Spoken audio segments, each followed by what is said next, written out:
बहुत छोटे से शहर से है, डिस्ट्रिक्ट मुजफ्फरनगर। यहाँ पे बहुत सारे लोग ऐसे बैठे हैं जो बहुत सारी सिटीज़ से हैं actually, major cities like Delhi, Bangalore, Hyderabad, Pune, Chennai, Nepal. और इन सब चीज़ों के बीच में बड़े शहरों की बहुत सारी फैसिलिटीज़ हैं, बहुत सारे आराम हैं। जबकि आपके शहर या जिस शहर से मैं हूँ, जहाँ पे एजुकेशन भी नहीं मिलती है, जहाँ पे खाना पीना, जैसे आपने बोला बिजली, कोई भरोसा नहीं होता कब आएगी, जाना तो नॉर्मल है। हाँ, तो वहाँ पे उस छोटे से शहर में रह के एक परिवार में जहाँ पे कभी किसी ने एक्टिंग के बारे में दूर दूर तक नहीं सोचा था, और आप 8 भाई बहन हैं, सबके साथ रह के परिवार में परिवार का चीज़ करने की जगह एक अलग से ये जो थॉट आया था अलग से कि मैं एक्टिंग करूँगा, और वो भी काफ़ी दिन बाद जब आपने जॉब भी कर ली उसके बाद, तो जब वो थॉट आया तो परिवार ने आपको सपोर्ट किया। और अगर रिश्तेदारों ने, जैसे आपने बोला कि कहा, तो आपके दिमाग में उस समय क्या चलता था? मेरे दिमाग में ये तो नहीं आया था कि मुझे एक्टर बनना है, बट इतना ज़रूर था कि कुछ तो नया करना है। क्या करूँगा मुझे नहीं आइडिया था। जो सब लोग करते हैं जो वो नहीं, कुछ अलग करना है मुझे। लेकिन मुझे ये नहीं मालूम था कि मुझे एक्टिंग करनी है। और इसीलिए मुझे लगता है आज जब मैं सोचता हूँ कि अगर मैं किसी भी फील्ड में होता, एक्टिंग के अलावा किसी भी फील्ड में होता, तो मैं एक्सपेरिमेंटल ज़रूर होता। क्योंकि मुझे आदत थी कि मुझे जो ट्रेंड चल रहा है उसके अगेंस्ट, मैं बहुत ही रिबेलियस था, रिबेलियस किस्म का इंसान हूँ मैं, आज भी हूँ, रहूँगा। क्योंकि मुझे अच्छा लगता है जो ट्रेंड चल रहा होता है उसके अगेंस्ट कुछ काम करना, चाहे मुझे अच्छा लगता है वो। क्योंकि क्या है ना कि जो चलन चल रहा है, आई थिंक उसको बहुत आसान है उस चलन के साथ चलना। उसके अगेंस्ट चलना, उसके लिए सालों लग जाते हैं।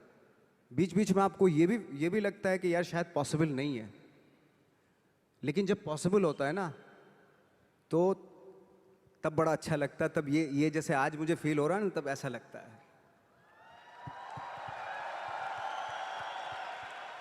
यहाँ पे जितने लोग भी बैठे हैं और इंक्लूडिंग मुझे, हमने भी ऐसा कुछ शुरू किया है या हम भी ऐसा कुछ कर रहे हैं जो ट्रेडिशनल नहीं है, जो बहुत अलग है, और जिसके लिए बहुत लोग बोलते हैं कि पता नहीं होगा कि नहीं होगा, कर पाएंगे कि नहीं कर पाएंगे, या तुम कर रहे हो करके दिखाओ, तुम कर लिए तो देखते हैं। और लोग जगह जगह समय समय पर, हर समय हर किसी को, यहाँ पे जितने लोग भी बैठे हैं उनको कहते हैं कि तुमसे तो हो नहीं पाएगा, और हो गया तो राम जाने। तो जब हमें ये कैसे हुआ, ये कैसे हाँ, हुआ, फिर पूछते हैं कैसे हुआ, हाँ, ये कैसे हुआ, कैसे हुआ फिर भी सुन लेंगे, बट साथ में अगर आगे करने को करो ना तो हिम्मत नहीं होगी। तो आपने जब शुरू किया और आपने जब करना शुरू किया, और आज आपके वो दोस्त जिन्होंने आपको बोला, या जो रिश्तेदार आपको बोलते थे कि तुझसे नहीं हो पाएगा, वो आज क्या कहते हैं? देखो ये है कि जैसे मैंने बताया कि मुझे कदम कदम पे ये बोला गया, जैसे रिश्तेदार मेरे, सबसे पहले तो रिलेटिव्स ही बोलते हैं आपके, बोले भाई ये जो करने जा रहा है तू, ये तेरे बस का नहीं है, तू देख ले, अपना बस का नहीं है ये। और जब हो जाता है तो ऑफकोर्स यही कि हमने तो बोला था, अब पता नहीं कब बोला था, मुझे भी नहीं पता कब बोला था उसने ये, कि हमने तो बोला था हो जाएगा।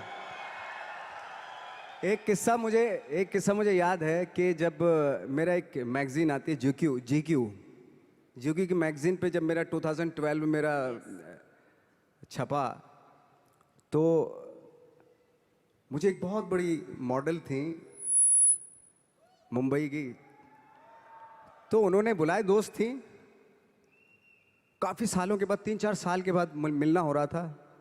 तब मैं 3 साल पहले स्ट्रगल ही कर रहा था ऑलमोस्ट, लेकिन जैसे जीक्यू में आया मेरा मैगजीन में, तो वो शॉक्ड हो गई। और वो बहुत ही खूबसूरत, लंबी चौड़ी खूबसूरत मॉडल की तरह बिल्कुल, और मैं ऐसा दिखने में, तो मुझे बुलाया, बोला यार तुम जीक्यू के पेज पे आए हो? मैंने हाँ। तुम कैसे जीक्यू के पेज पे आ गए? मैंने कहा पता नहीं, मुझे भी पता नहीं क्यों आया। तुम्हें मालूम है तुम जीक्यू के पेज पे आए हो? मैंने हाँ। तुम्हें पता नहीं तुम कैसे आए हो, क्यों तुम्हें मालूम है तुम जीक्यू के पेज पे आए हो? शी वॉज लाइक, मतलब उसको, उसने बहुत अपनी ज़िंदगी में बहुत साल दिए इंडस्ट्री को, लेकिन कभी इस तरह का कुछ हुआ नहीं कि जीक्यू के पेज पे आ गए या इस तरह के। हालांकि मैं ज़्यादा कुछ इस चीज़ पे बिलीव नहीं करता, बट उसके लिए बहुत इंपॉर्टेंट था कि जीक्यू के पेज पे तुम कैसे गए। मतलब उसका कहने का मतलब यार तू दिखने में 5 फुट 6 इंच का आदमी, ना तेरा शक्ल ना सूरत ना कुछ, तू कैसे आ सकता है जीक्यू के पेज पे? See that was the mindset. ये माइंडसेट था कि मेरे जैसे कद काठी का आदमी इतनी बड़ी मैगजीन में कैसे उसका फोटो आ सकता है। ये माइंडसेट था और है। लेकिन इन सब के ऊपर आप तब उठते हैं जब आप क्राफ्ट जानते हैं, अपना काम जानते हैं। हम लोग अपना काम जानते थे, हम लोगों को अपनी चीज़ें मालूम थी, क्योंकि हमने उसको वक्त दिया था, हमने उसको टाइम दिया था, अपनी क्राफ्ट को, अपनी चीज़ों को, अपनी ट्रेनिंग को टाइम दिया था। इसलिए ये सारी चीज़ें पॉसिबल हुई। जब आप इंट्रोडक्शन दे रही थी कि हमारी जो फिल्म थी gangs of Wasseypur, 21st century की वन ऑफ द,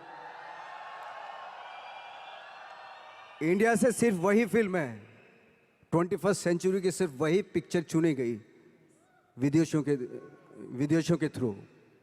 इसका रीज़न क्या था, क्यों चुनी गई? लकीली नहीं चुनी गई।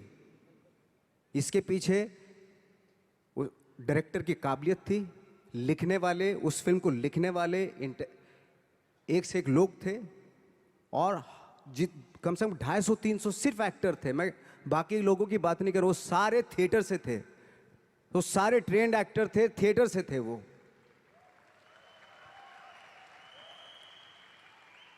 आज जब हम लोग फिल्में लेके जाते हैं इंटरनेशनल फिल्म फेस्टिवल्स में, वो चलती हैं, उनको अप्रिशिएट किया जाता है, तो हमें खुशी इस बात की होती है कि थैंक गॉड कि उन फिल्मों को रिप्रेजेंट कौन कर रहा है?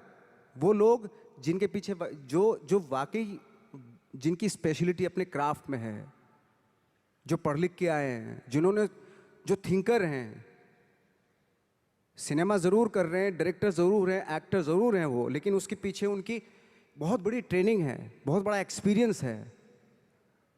वो ये लालच छोड़ के बॉक्स ऑफिस पे हिट होगी या नहीं होगी, ये इस फिल्म में इसको प्रोजेक्ट बना लो, एक हीरोइन ले लो, एक हीरो ले लो, और 5 गाने डाल दो और प्यार मोहब्बत दिखा दो, वो तो ठीक है, वो भी एक तरह का सिनेमा, बहुत लोग पसंद करते हैं उसको भी। लेकिन एक ये भी सिनेमा है, ये भी सरवाइव करता है, ऐसी बात नहीं। ठीक है, थोड़ी दिक्कतें आती हैं उस सिनेमा को, लेकिन एंड ऑफ द डे जब इंटरनेशनल प्लेटफॉर्म पे कोई भी फिल्म जब आप बोलते हो वो ऐसी ही होती है, जैसे चाहे वो लंच बॉक्स हो, चाहे वो गैंग्स ऑफ वासेपुर हो, या पुराने टाइम में जो सत्यजीत रे की फिल्में हो, पूरी दुनिया जानती है रे साहब की फिल्में, पूरे वर्ल्ड में जानते हैं लोग। तो आज ठीक है, आज के युग में आज के टाइम में आप उन सिनेमा को थोड़ा, अरे ये तो कोई ख़ास नहीं, कुछ नहीं है, बट वर्ल्ड में इसी सिनेमा से जाने जाते हैं। अगर चाहे वो रे हों, ऋतिक घटक हों, चाहे वो गरम हवा, उस तरह की फिल्में जो होती थी, या चाहे नसीरुद्दीन शाह, ओमपुरी हो, पंकज कपूर हो, तो इस तरह के एक्टर्स ने आके एक अलग धारा बनाई थी। अगर बहुत लोग सुपरस्टार से प्रभावित होकर बम्बई आ रहे थे, तो बहुत सारे लोग, हम जैसे लोग, एक्टरों से इंस्पायर होकर भी आ रहे थे, ऐसी बात नहीं है।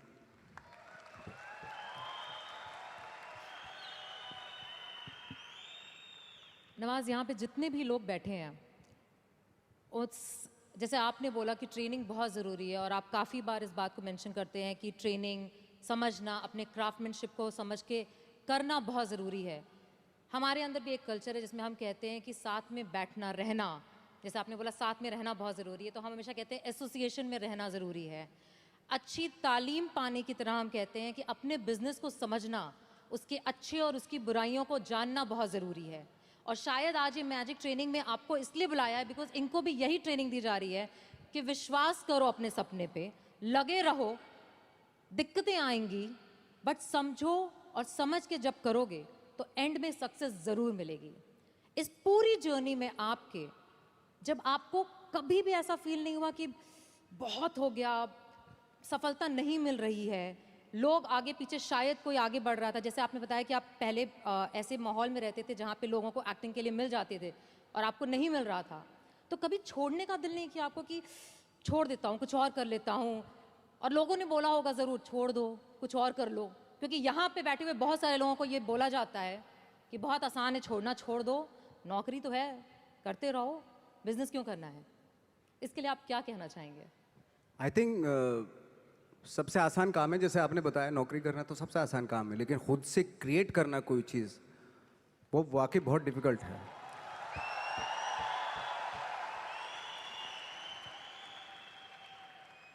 क्या होता है ना कि सरकारी नौकरी मिल गई, बस अब कुछ नहीं चाहिए, पूरी ज़िंदगी गुजार देते हैं, क्योंकि मिलता रहेगा, वो सो हटाएंगे तो नहीं, आपको मिलता रहेगा, सरकारी पैसा आता रहेगा आपके पास।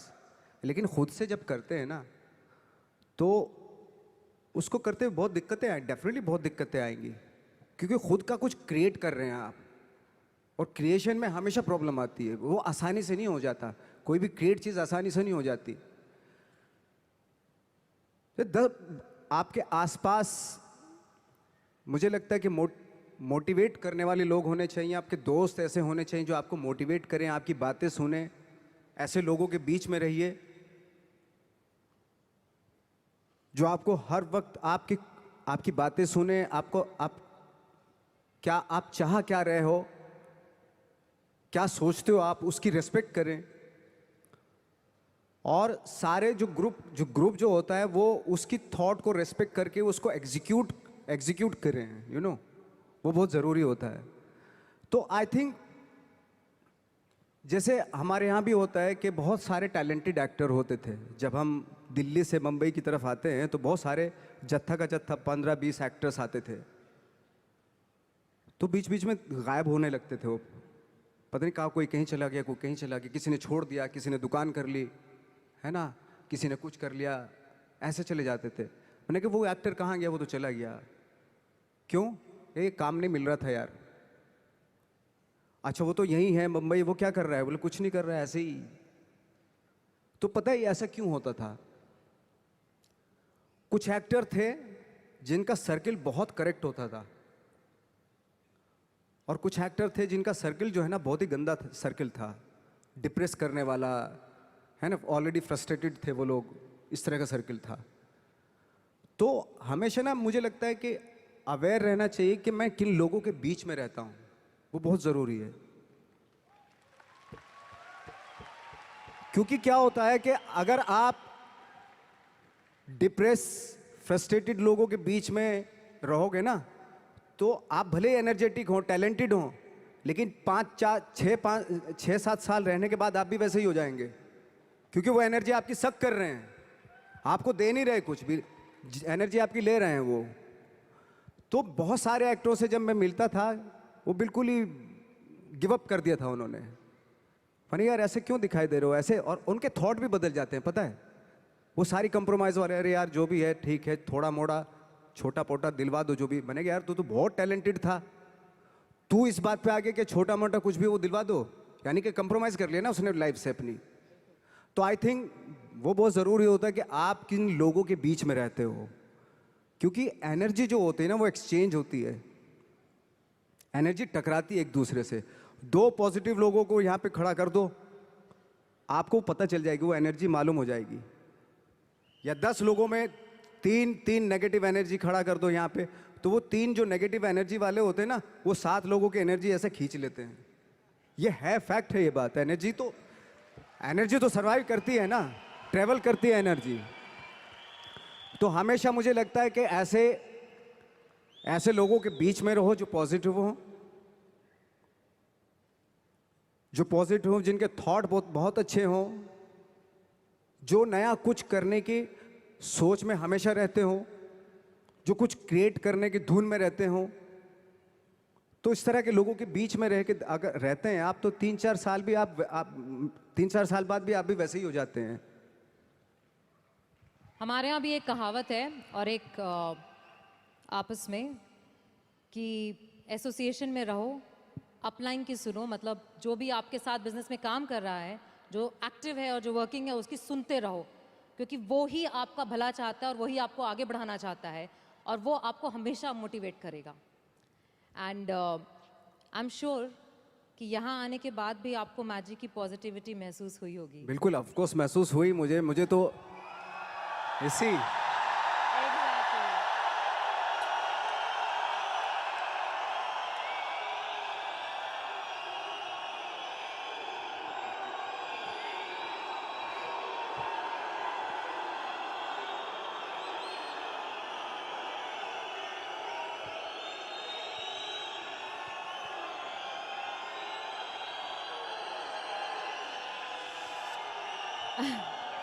एक और सवाल पूछूं पूछूं और सवाल। आपने बहुत लंबा सफर चुना है, जहां से आप शुरू हुए और अभी तक में काफी काफी साल लगे। अब जब सफलता आपके पास आ रही है और आपके पास बहुत आ रही है, तो कभी ऐसा दिमाग में नहीं आता कि रिटायर हो जाऊं, कब तक करूंगा, करते रहना है? क्योंकि यहाँ पे बैठे हुए बहुत सारे लोगों के दिमाग में यह आता है कि मेहनत करना शुरू किया, एक थॉट होता है कि एक सक्सेस मिल जाए। जैसे आपको भी लगता होगा शुरू में कि एक पिक्चर मिल जाए, एक शॉट हो जाए, 10 हो जाए या 50 हो जाए, उसके बाद मैं रिटायर हो जाऊंगा, मैंने कमा लिया। बट हर इंडस्ट्री में हम लोग एक रखते हैं कि यहाँ पे रिटायर होना है। आपके हिसाब से इंडस्ट्री छोड़ के, बट आपके हिसाब से आपको क्या लगता है नवाज कि आप कब रिटायर होना चाहेंगे? देखिए, रिटायर की तो बात की बात है। खैर रिटायर नहीं, नहीं, नहीं, एक्टर तो रिटायर नहीं होता एक है ना। जो स्टार होते हैं वो रिटायर हो जाते हैं। वो तब तक होता है उनका जब तक ये होता है, उनका करियर तब तक होता है।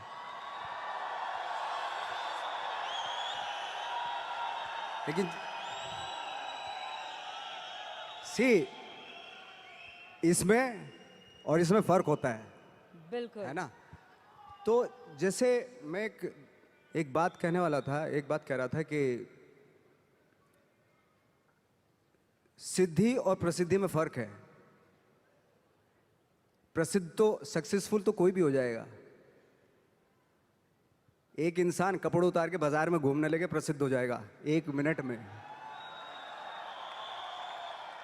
ठीक है, आजकल तो इंटरनेट का जमाना है, थोड़ा मोबाइल से खींच लिया, डाल दिया, हो गया। अरे नंगा घूम रहा था बंदा बाजार में, कौन है कौन है कौन है, अच्छा ये नाम है, अच्छा अच्छा, हा हा हा हा हा, है, हो गया प्रसिद्ध।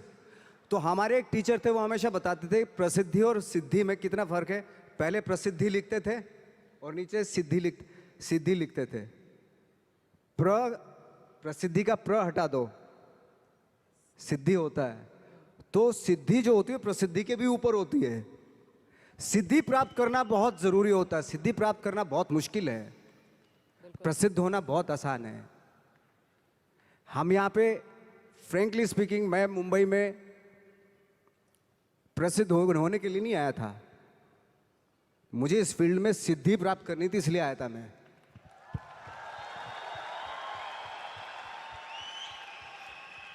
प्रसिद्धि आज आपके पास है, कल को उनके पास होगी तो इसको भूल जाएंगे, परसों उसके पास होगी, दोनों को भूल जाएंगे।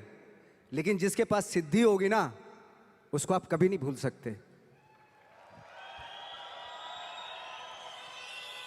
आप जो भी काम कर रहे हैं, अगर आप उसमें आपका पैशन है, जज्बा है, उसमें आपका मैडनेस है, तो वो आपको, वो सिद्धि आपको मिलेगी। गौतम बुद्ध ने भी इतना टाइम दिया था वो सिद्धि प्राप्त करने के लिए। तो सिद्धि प्राप्त करना बहुत ज़रूरी होता है। वो विरले ही होते हैं, मतलब। और ये पॉसिबल है कि आपको अपने फील्ड में आप सिद्धि प्राप्त कर सकते हैं, लेकिन उसके लिए वही फिर वो पैशन, वो ऑनेस्टी, वो बहुत सारे एलिमेंट है जो ज़रूरी होते हैं। इनफैक्ट मैंने बहुत सारे आपके इंटरव्यूज़ देखे थे जहाँ पे मैंने एक कॉमन चीज़ पाई कि आप हमेशा ये बात कहते हैं कि मैं जो रोल करता हूँ, मैं जो काम करता हूँ, मैं उसमें जाके घुस के उसको बनना नहीं चाहता हूँ। जैसे आपने अभी बोला, ठाकरे जी का रोल करते वक्त आपको ऐसा महसूस हुआ कि मुझे उनको कॉपी नहीं करना था, बट मुझे उनको समझना था, उनकी ज़िंदगी को जीना था और उसे दर्शाना था। हमारे बिजनेस में भी हम हमेशा कहते हैं डुप्लीकेट करना, और बहुत सारे लोग इस बात को सोचते हैं। डुप्लीकेट का मतलब हरकतें, आपके एक्शंस, आपकी बात करने का तरीका, वो डुप्लीकेशन होता है। बट आपने बहुत खूबसूरत बात बोली कि डुप्लीकेशन कॉपी करना नहीं होता, डुप्लीकेशन समझना होता है। तो आप मतलब आपके हिसाब से आपका सबसे बड़ा इंस्पिरेशन, जिसको आप देख करके हमेशा कहते हैं कि इससे मुझे इंस्पिरेशन मिलती है, जब आपने शुरू किया था, वो कौन था? मैं सच बताऊं, मैंने बहुत सारे इंटरव्यूज़ में ये भी बोला है कि इंस्पायर होने के लिए ज़रूरी नहीं कि बहुत बड़े बड़े लोगों को देखें आप। इंस्पायर तो आप अपने गांव में जो एक गणित का टीचर होता है ना, उससे भी इंस्पायर हो सकते हैं आप। मैं लाइक बहुत से ऐसे आम लोगों से इंस्पायर हुआ हूँ जिनका परफेक्शन था, भले ही वो कोई भी काम कर रहे हों, लेकिन उसमें उसका परफेक्शन होता था, वो ऑटोमेटिकली होता था। उसके पीछे आई डोंट नो उसकी क्या क्या थॉट था। फॉर एग्जाम्पल, मेरे यहाँ पे एक मैकेनिक था, मैं सच बता रहा हूँ, उसको इतनी नॉलेज थी उसमें अपने काम में कि वो दूर से गाड़ी चलती हुई गाड़ी को ना बता देता था कि उसमें ये प्रॉब्लम है। बॉनेट खोलता था, सबसे पहले हाथ उसी इंस्ट्रूमेंट पे जाता, उसी अपरेटस पे जाता था उसका, जहाँ प्रॉब्लम होती थी। हाथ ऐसे हाथ किया और ठीक हो गई गाड़ी। तो ये मैंने सोचा, ये यार, ये तेरे अंदर ये क्या खास बात है, ऐसे तू कैसे सोच लेता है? कि उसने बताया, नवाज भाई, मैं रात में सोता हूँ ना, तो भी पुर्जों के बारे में सोचता हूँ मैं, यू नो। तो जरूरी नहीं है कि आप इंस्पायर जो है वो बहुत बड़े बड़े लोगों से ही हों। छोटे छोटे, अगर आप गौर से देखेंगे ना, आपके आसपास ही बहुत सारे लोग ऐसे रहते हैं जो अपने काम में परफेक्ट होते हैं, परफेक्शन होता है उनके अपने काम में। ज़रूरत है आपको अपना दिमाग खोलने की। सब कुछ यहीं पड़ा हुआ है, आप ही को क्रिएट करना है। मटेरियल्स यहीं, कंपोनेंट्स यहीं पे पड़े हुए हैं। कहीं जाके दूसरे शहर से, दूसरी कंट्री से नहीं लेके आना है, यहीं पड़े हुए हैं, आपके आसपास ही बिखरे हुए हैं। ये आपकी अवेयरनेस पे डिपेंड करता है कि जो आपके पास पड़ी हुई वो चीज़ें हैं, उनसे आप क्या क्रिएट करते हो, या आपको डिस्कवर करना है। एक्चुअली मुझे ऐसा लगता है।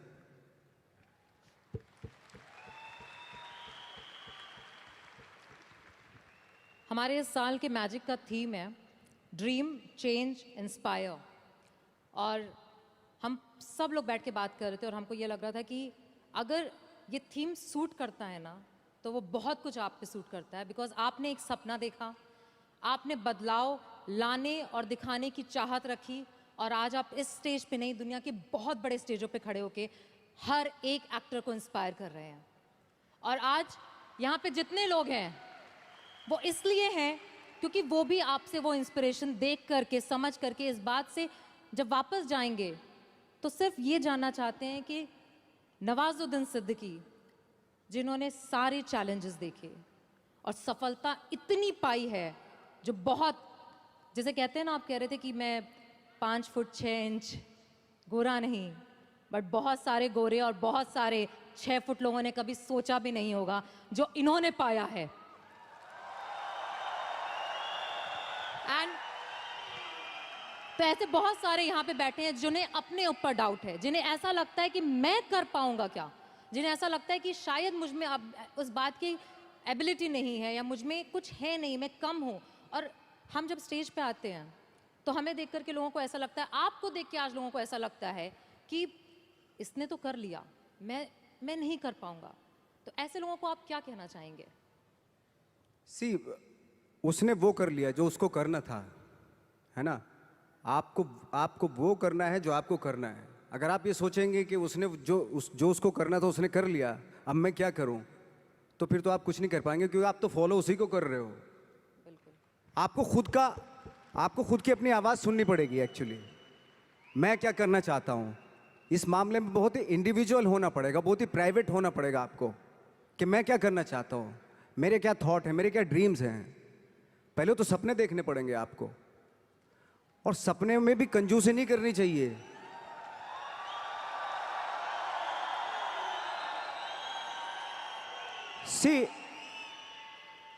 सपने, कभी कभी आप सपने देखते हैं, ऐसा लगता है कि यार ये तो पॉसिबल नहीं है, लेकिन पता है जो सपने देखते हैं वो पॉसिबल हैं, वो एग्जीक्यूट हो सकते हैं। पहले सपने तो देखना शुरू कीजिए। वो कहते हैं ना, गांधी जी का था ना, एक कोटेशन था कि वो सपने वो होते हैं जो आपको सोने नहीं देते, दिन में भी हैं, वो उस तरह का था ना कि एपीजे अब्दुल कलाम हाँ, ने कहा था कि dreams are not those which you see when you sleep, but dreams are those which does not allow you to sleep. To sleep, exactly. तो मैंने खुद ने देखा है कि एज एन एक्टर, मैं तो अपने एज एन एक्टर ही बात करूंगा, मैं जब रात में सो रहा हूं और मुझे ड्रीम आया कि मैं एक रोल ऐसा कर रहा हूं, कुछ अजीब सी बॉडी लैंग्वेज है, अजीब सी उसका डायलॉग डिलीवरी है और अजीब सही मतलब, और सुबह उठा के थोड़ा थोड़ा याद रह गया मुझे कुछ ऐसा। लेकिन बार बार कई बार जब वो सपने देखे मैंने, तो अजीब सा ही कुछ था, और जो मेरे बूते के बाहर की चीज़ थी, वो ऐसा सपना था, वो ऐसा कुछ मैं परफॉर्मेंस वाइज देख रहा था। कुछ जैसे कभी कभी आप कुछ फिल्में देखते हैं, कुछ इंस्पायर हो जाते हैं कि कुछ परफॉर्मेंसेस से इंस्पायर हुए, और मैं उस परफॉर्मेंस के काबिल भी, मतलब उसके आसपास भी नहीं था मैं। तो मैंने सोचा यार ये इम्पॉसिबल, ये तो मैं कर ही नहीं सकता। और जब मैं उठ के करना शुरू किया, मैंने जो मैंने सपना देखा था वो एग्जीक्यूट करने की कोशिश की, तो बहुत ही भोंडापन सा हो रहा था उसमें, बहुत ही अजीब सा लग रहा था। मैं खुद ही घबरा गया अपने आप से, मैं क्या कर रहा हूँ। बट बार बार उसी चीज़ को, जो मैंने सपना देखा था, उसी को बार बार एग्जीक्यूट करने की कोशिश करता रहा। बाद में after long time I realised कि मैं उसके जैसा करने लगा हूँ, मतलब जो मैंने सपना देखा था, बिल्कुल। कभी कभी आपने देखा होगा, ये भी एक सपना ही था यार, मैं उड़ जाता हूँ चलो आज, है ना, सपना, ये फैंटेसी थी। कभी सोचा होगा कि किसी ने, कोई सोच भी नहीं सकता था, वो भी एक सपना ही था ना। आज लोग चले जाते हैं ना, एक दूसरी कंट्री से उड़ के चले जाते हैं, ये भी सपना ही था, किसी का सपना ही रहा। ये सारे सपने थे एक्चुअली, जो आज एग्जीक्यूट हो रहे हैं, कुछ सालों के बाद एग्जीक्यूट हो रहे हैं, हजारों सालों के बाद एग्जीक्यूट होते होते चले गए। तो सपना देखना जरूरी है, और एब्सर्ड सा सपना देखना और भी जरूरी होता है। सपना कैसा भी देखना जरूरी होता है। क्यों? क्योंकि उसमें पॉसिबिलिटी होती है। जितना एब्सर्ड सा, अजीब सा सपना देखेंगे, आई थिंक उस पे जब आप फोकस करेंगे ना, तो आई थिंक वो बहुत ही खूबसूरत चीज होती है। वो साधारण सपना देख लिया तो ठीक है, सो के वो तो कोई भी देख लेता है साधारण सपना। मैं कहता हूँ असाधारण सपना देखना चाहिए, क्योंकि असाधारण सपना वो तभी आएगा जब आप असाधारण सोच के होंगे।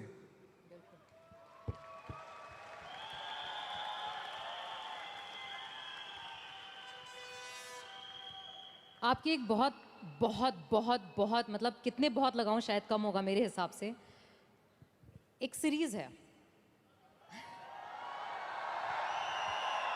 मैंने बोला ना, एक्चुअली नाम भी बोलने की जरूरत नहीं है, सेक्रेड गेम्स। नेटफ्लिक्स पे इस समय सबसे ज्यादा वॉच सीरीज में से है। अब मुझे पता है कि I was travelling at that time, और मुझे जब सीजन 2 रिलीज हुआ ना, तो इतना वेट करी थी कि कंट्रोल नहीं हुआ। मैंने सारे डाउनलोड करके फ्लाइट में, पूरी फ्लाइट में बैठ के कंटिन्यूस देखा। और पूरी सीरीज में मैंने सिर्फ एक चीज, ये मेरा ऑब्जर्वेशन है, मेरा थॉट प्रोसेस है, देखा कि आपने बहुत शिद्दत से काम किया। चाहे उस कैरेक्टर में इतने ट्विस्ट थे, इतने ट्विस्ट, आपने हर चीज को जब किया। हमारे बिजनेस में हम कहते हैं कि बहुत कुछ ना, जब लाइफ में हमको आता है और हमें करना पड़ता है ना, तो कई बार हम बहुत कंफ्यूज हो जाते हैं। हम समझ में आता है कि इतनी सारी चीज़ें एक साथ कैसे करेंगे। एक कैरेक्टर को जब आप करते हैं एज एन एक्टर, और आपको इतने मॉड्यूलेशन करने पड़ते हैं, जैसे हमें बिजनेस में एसोसिएशन करनी पड़ती है, प्रॉस्पेक्टिंग करनी पड़ती है, क्लोजिंग करनी पड़ती है, लाइन अप करना पड़ता है, बहुत कुछ करना पड़ता है।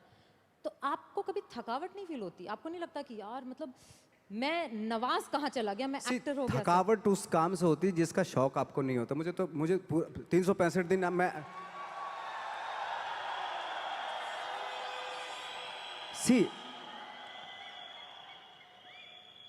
मेरे साथ मेरा अनूप आया, वो जानता है मैं साल में ट्रैवलिंग को छोड़ के, अगर ट्रैवलिंग नहीं कर रहा तो मैं 300 दिन शूटिंग करता हूँ।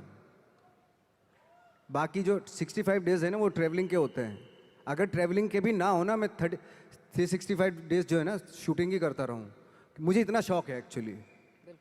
मेरा ये एक मैडनेस है मेरे पास है, और थैंक गॉड मुझे उसमें बहुत सारे लोग बोलते हैं, मेरी प्रॉब्लम भी होती है एक्चुअली कि यार क्या है, आप तो सिर्फ यही करते रहते हो, यही कुछ थोड़ा सा बाहर जाओ, घूमो फिरो, है ना, ऐसा होता है, बहुत सारे लोग बोलते हैं।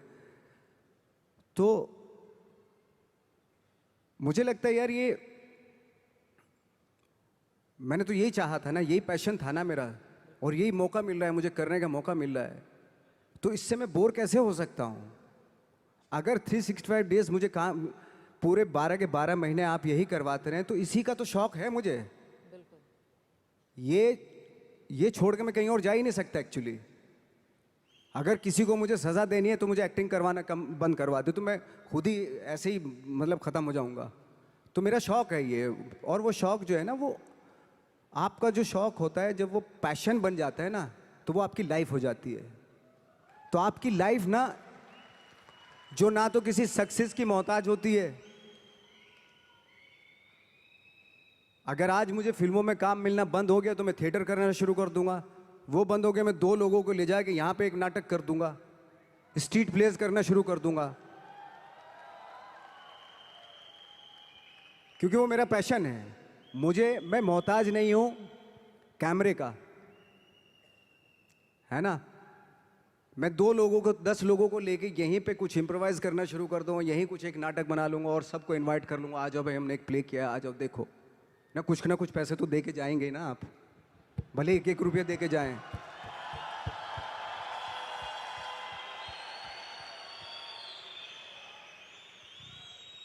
तो हम लोग जो है बहुत सारी चीज़ों के मोहताज नहीं है। अगर छोड़ भी देंगे ना तब भी हम अपना, कहते हैं ना कि वो एक होता है कि एक किसी को आप रेगिस्तान में भी छोड़ दो, वो बिजनेस, एक कौम होती है जो बिजनेस करती है, बिजनेसमैन, ओके, अगर उनको रेगिस्तान में भी छोड़ दो कि वहां पे भी बिजनेस कर लेंगे वो। बिल्कुल। मुझे लगता क्योंकि है उनकी रग रग में होता है वो, उनके ब्लड में होता है वो। जो भी आप काम करें वो काम आपके वाकई ब्लड में होना बहुत जरूरी है, उसके लिए मैडनेस होना बहुत जरूरी है। आई थिंक यहाँ बैठे 10,000 लोगों के दिल में भी कुछ मैडनेस है।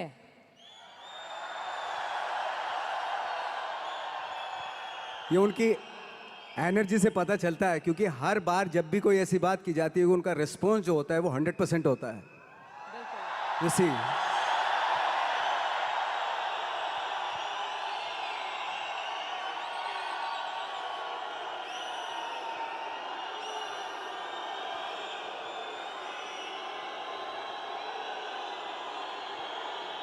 It's really wonderful energy, I am telling you, beautiful energy. ये एनर्जी बचा के रखनी है काम के लिए, हमेशा के लिए बचा के रखनी है एनर्जी। जब मैं तो इतने, हम लोगों का था कि इतने बेशरम हो गए थे हम लोग, जब बोलते थे ना हमसे कि यार मुश्किल है, हम तो मैंने कि बेशरम बनना पड़ता है, बहुत ज़रूरी है। कहाँ जाएगी सक्सेस? सक्सेस के लिए ना बेशरम बनना पड़ता है। ऐसा बन जाओ कि सक्सेस भी शर्मा जाए।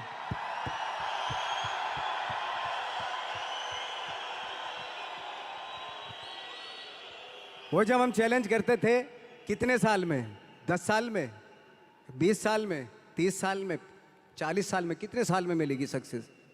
हम तो रेडी थे। मैं 40 साल तक भी स्ट्रगल करता रहता अगर नहीं मिलता मुझे। मेरे अंदर तो वो पैशन था।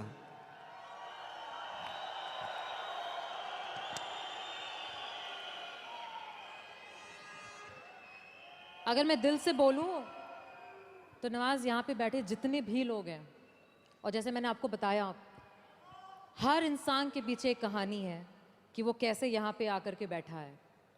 और पैसे, परिवार, हर तरीके की, लोगों के कहने की, बोलने की, हर तरह के चैलेंज जो सोच सकते हैं, मैं गुजरी हूँ, ये गुजर रहे हैं। और आज जब आप यहाँ पे हो तो आप इनसे वो एक क्या बात बोलना चाहोगे जिसको वो यहाँ से जब जाएं तो बोले नवाजुद्दीन सिद्दीकी ने कहा था और उन्होंने कहा था इसलिए मैं करके दिखाऊंगा। सी मेरा एक एक्सपीरियंस हुआ था, एक छोटा सा एक्सपीरियंस, छोटी छोटी इंसिडेंट से ना कभी कभी आपको लाइफ का पता चल जाता है। तो मेरा एक छोटा सा एक्सपीरियंस हुआ था एक बार।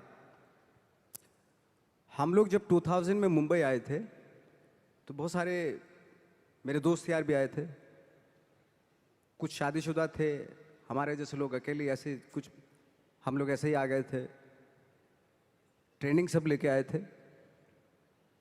तो मेरा एक दोस्त था, उसकी बेटी थी कोई 4-5 साल की। तो ये वो किस्सा बता रहा था कि नवाज पता है परसों मैं अपनी बेटी को लेके जा रहा था, उसने कहा पापा पापा मुझे आइसक्रीम चाहिए, है ना, और मेरे पास पैसे नहीं थे। जो कहानी सुना रहे थे उन्होंने बोला, मेरे सीनियर ही थे वो थिएटर के, उन्होंने बोला मेरे पास पैसे ही नहीं थे। और मैंने सोचा यार मैं अपनी बेटी को, मतलब वो स्ट्रगल कर रहे थे फिल्मों के लिए, टीवी सीरियल्स उनको मिलते थे लेकिन वो कर नहीं रहे थे कि नहीं फिल्मों में ही करूँगा, फिल्मों में डायरेक्ट फिल्में स्टार्ट करूँगा। तो ऐसा था उनका, इस वजह से उनको काम नहीं मिल रहा था।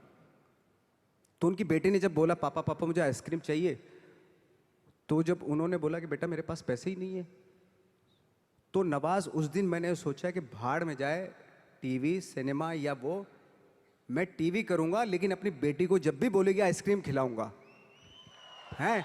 But the thing is see, मैंने बोला दादा, मेरे सीनियर थे, बोले दादा अगर मेरी बेटी होती, वो भी 4-5 साल की है, मैं उसको आइसक्रीम ना लेके देता। और मैं जो ये, अगर मैंने सोच रखा था कि मैं टीवी नहीं करूंगा तो मैं टीवी ना करता, और अगर मेरी बेटी उस वक्त पे मुझसे आइसक्रीम आती तो मैं उसको आइसक्रीम ना खिलाता, थोड़ा बहला लेता मैं उसको, तो आइसक्रीम भूल जाती वो। और ये लेकिन मैं करता वही जो मेरा पैशन था। सी, बहुत बड़ी हिंदू बात है। दुनिया में कोई भी माँ बाप ऐसा नहीं जो अपने बच्चों से प्यार ना करता हो, बिल्कुल।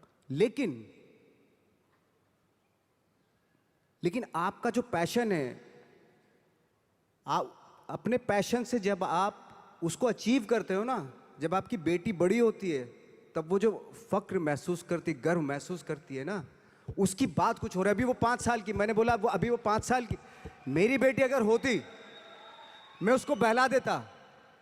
यू नो, चार्ली चैपलिन का किस्सा आपने सुना होगा कि बहुत सारे भाई बहन थे वो, तो भूख लगती थी उनको, है ना, खाने वाने को कुछ होता नहीं था।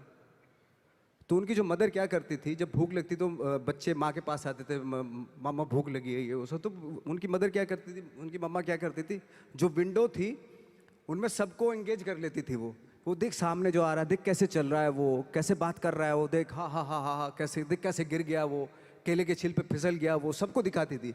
उसमें पूरा दिन बीत जाता, लोगों बच्चे जो थे भूल जाते थे खाना खाया कि नहीं आज।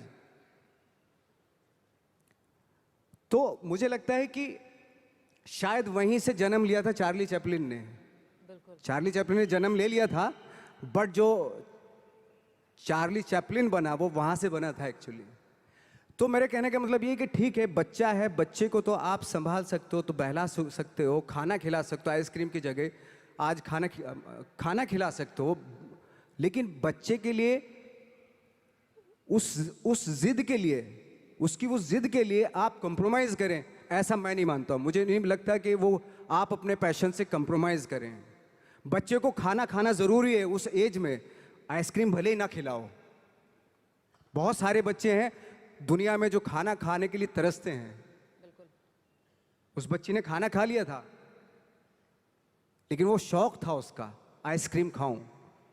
खाना खा लिया ना, पेट भर गया ना, अभी थोड़ा उसको वो अगर उस वक्त पे स्ट्रगल फिल्मों के लिए करता तो शायद वो बहुत बड़ा आज अपना पैशन अचीव कर लेता, अपनी सक्सेस अचीव कर लेता जो वो चाहता था। लेकिन उसने वो बच्ची की जिद पे कि मुझे आइसक्रीम चाहिए, उस पर कंप्रोमाइज़ कर लिया उसने कि नहीं मैं अब टीवी सीरियल भाड़ में जाए कोई भी काम मैं करके आऊँगा, लेकिन मैं अपनी बच्ची को इसका आइसक्रीम खिलाऊँगा। बच्चे की जिद, बच्चों के छोटे छोटे शौक होते हैं, अगर उनको आप पूरा करने पे आ गए ना, तो फिर वो तो चलते चलते बोले पापा ये मुझे खिलौना दिलवा दो, अभी ये दिलवाओ, अभी ये दिलवाओ। उसकी आदत पड़ गई अगर ऐसी, तो वो फिर तो आपको आप भूल जाओ, फिर वो पूरी दुनिया के खिलौने उसको चाहिए होते हैं। लेकिन एक टाइम पे आपको बोलना पड़ता है बच्चे को भी, अभी चुप हो जा, अभी बहुत हो गए खिलौने।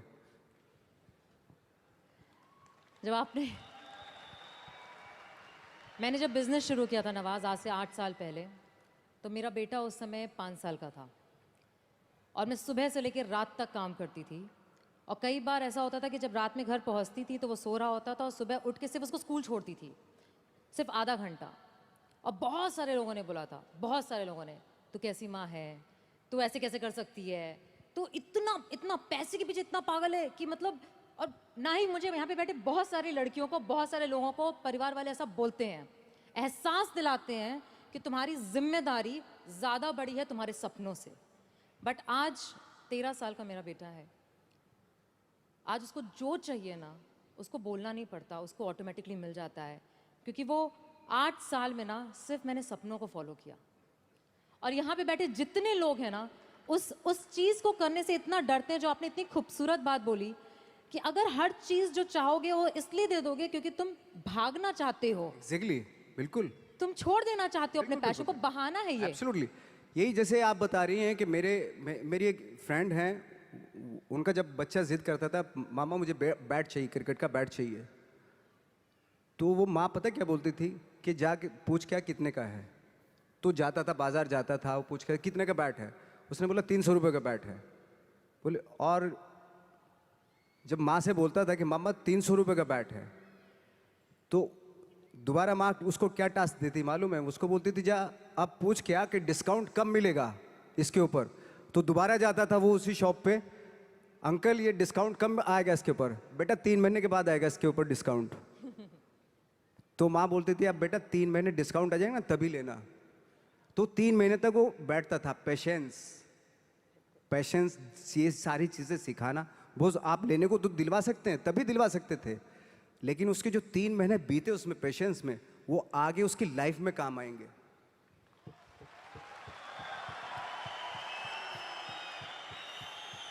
वो कहते हैं ना कि सक्सेस जब मिल जाती है और बहुत पैसा आ जाता है आपके पास, तो अपने बच्चों के शौक पूरे करने लगते हैं आप।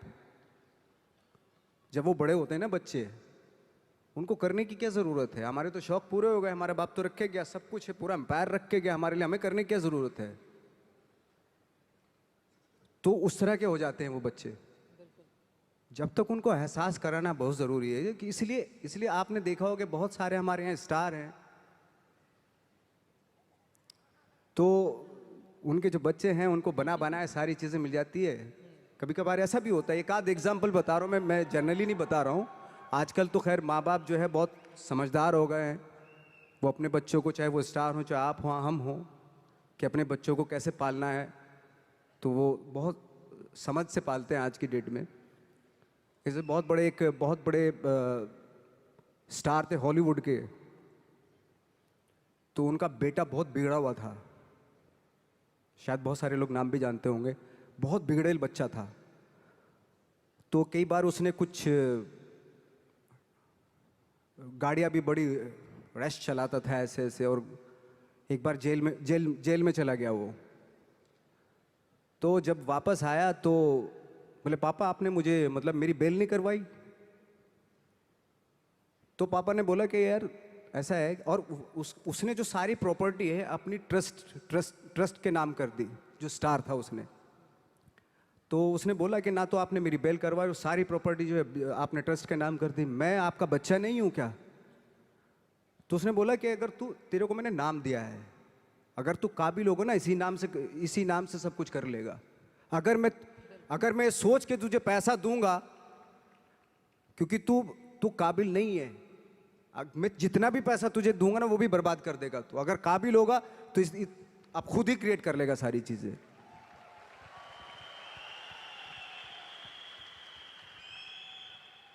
प्यार की भी कहते हैं ना कि इंतहा होती है, तो बहुत ज़रूरी रिस्पॉन्सिबिलिटी, जैसा भी आपने बोला, जिम्मेदारी बहुत ज़रूरी होती है। प्यार में अगर बच्चा बह गया, या प्यार में जब बह जाते हैं तो बह जाते हैं, फिर बह ही जाते हैं, ऐसा होता है। हमारे यहाँ जितने लोग यहाँ पे बैठे हैं ना नवाज, वो एक टर्म हम यूज़ करते हैं, अपलाइन डाउनलाइन। जो ऊपर वाला है वो अपलाइन है, जो नीचे वाला है वो डाउनलाइन है। और सारे डाउनलाइन माँ बाप की तरह समझते हैं अपलाइन को।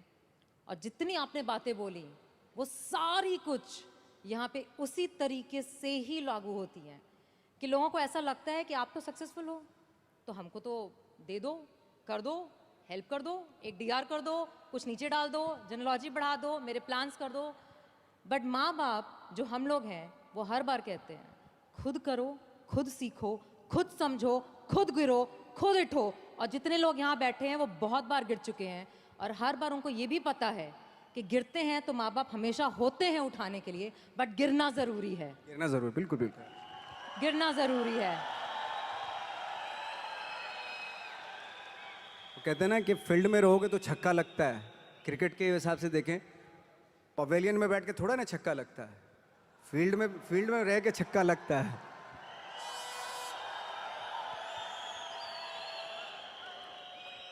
सो नवाज, एक आखिरी सवाल। आपको यहाँ आना आसान नहीं था, आपने बहुत बिजी स्केड्यूल से टाइम निकाला। इसके लिए सबसे पहले पूरे मैजिक सारे वीआईपीज़ की तरफ से आपको बहुत बहुत शुक्रिया। Thank you so much. Thank you so much. Thank you. But at the same time मुझे ये पता है, जो मुझे बताना बहुत ज़रूरी है, कि बहुत सारे लोगों को यहाँ पे अभी तक विश्वास नहीं हो रहा है कि आप यहाँ पे खड़े हैं। नहीं नहीं, मैं ही हूँ। बहुत सारे लोगों को इसलिए विश्वास नहीं हो रहा है क्योंकि मेरी समझ से एक चक्कर स्टेज का फिर से बनता है, एक चक्कर स्टेज का फिर से बनता है। बिल्कुल बिल्कुल, ऑफ कोर्स। बिल्कुल ऐसे ना। Please, I think everybody deserve to see you.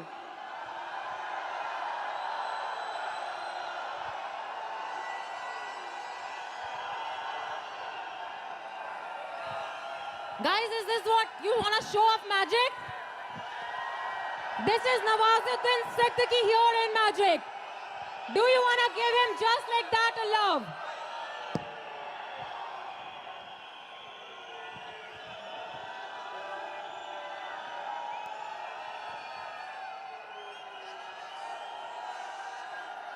He is here for you. And I think he deserves better than this from you. Phone छोड़ो, कैमरा छोड़ो, दिल दिखाओ यार।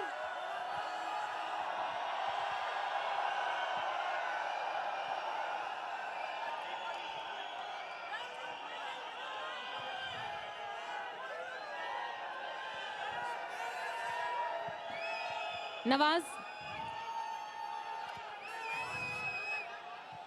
आपने एक बहुत ही खूबसूरत मूवी में काम किया था, जो वन ऑफ माय, मतलब जिन्होंने बिजनेस में मुझे पाला पोसा बड़ा किया है, उनकी फेवरेट है the mountain man. The mountain man, mountain माझी, द माउंटेन माझी। हाँ, एंड उन्होंने हमेशा उस कहानी को बहुत बहुत सुनाया है हम सबको। और उसमें आपका एक डायलॉग है। हाँ, उसमें डायलॉग मैं बता देता हूँ आपको, लेकिन यहाँ पे कुछ और लागू होता है। जैसे उसमें है, जब तक तोड़ेंगे नहीं तब तक छोड़ेंगे नहीं। लेकिन यहाँ चूंकि टीम है पूरी, तो आप सब टीम का फर्ज बनता है उस डायलॉग को इस तरीके से बोले, जब तक जोड़ेंगे नहीं तब तक छोड़ेंगे नहीं।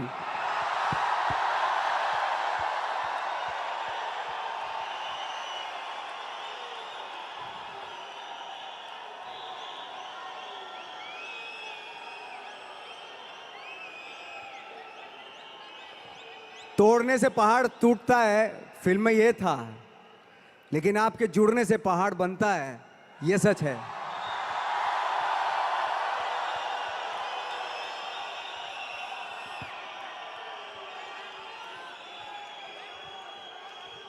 जितना जुड़ के रहेंगे उतना अच्छा है। जुड़ने से ही चीजें क्रिएट होंगी।